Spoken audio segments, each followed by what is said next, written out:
দেখে তো মনে হয় বেশ জেদি মেয়ে। কথা বলতে শাসন করতেও ভালো পারে, কিন্তু বনলতাকে কিছু বলছে না কেন? আমার গায়ের মা বাপ আমাকে কিছুটা শিক্ষা দিয়েছে, তাই জন্য আমি চুপ করে তোমার কথা শুনছি। কিন্তু তুমি আমার সঙ্গে অনেক কিছু করেছো, আর তার জন্য আমিও তোমার সঙ্গে অনেক কিছু করতে পারতুম, আর সেটা তুমিও জানো আমিও জানি। সেটা নিয়ে আমি আর বেশি কিছু বলবো না, সেটা আমার ভদ্রতা। একটা কথা মাথায় রেখো, তোমাদের এই শহরে আমি কোনো প্ল্যান করে আসিনি। ঠাকুর কপালের ফেরে আমাকে এখানে এনে ফেলেছি। আমিও এখন ঠিক করেছি ঠাকুরের দেয়া সব পরীক্ষায় আমি পাস দেব, কিন্তু সেই জন্য কোনো ষড়যন্ত্র আমাকে করতে হবে না। আমার নিজের জোর আছে, সেই জোরেই আমার যা করার আমি করে দেব। মনের কালোটা জেরে একটু ভালো মানুষ হয়, দেখবে তোমার সোনার সংসারে আর কারো রাজ লাগবে না।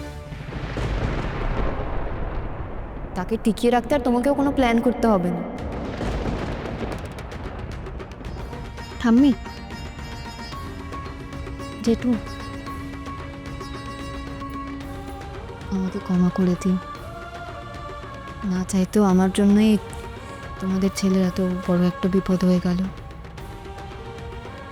তার জন্য আমি মাপ চাইছি, পারলে আমাকে মাপ করে দিও।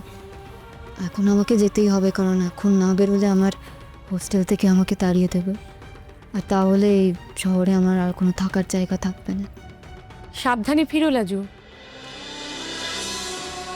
সাবধানে ফিরো। তুমি আমার ছেলেটাকে বাঁচিয়েছো।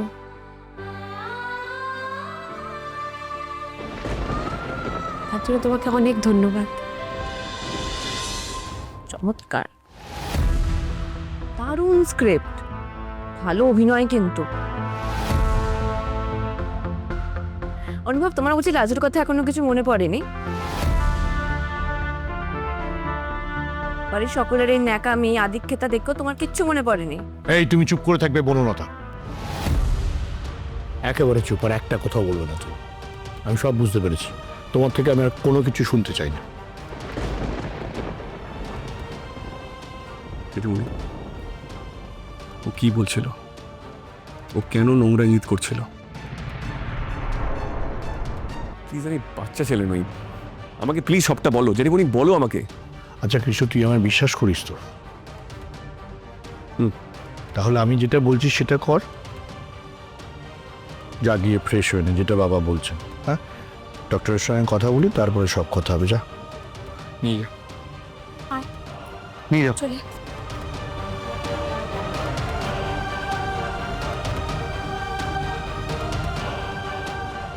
বনলতা লাজবন্তীকে নিয়ে এরকম ক্ষেপে আছে কেন?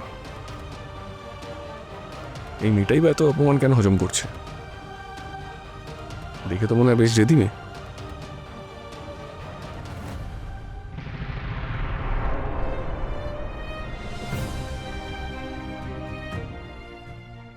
কথা বলতে শাসন করতেও ভালো পারে, কিন্তু বনলতাকে কিছু বলছে না কেন?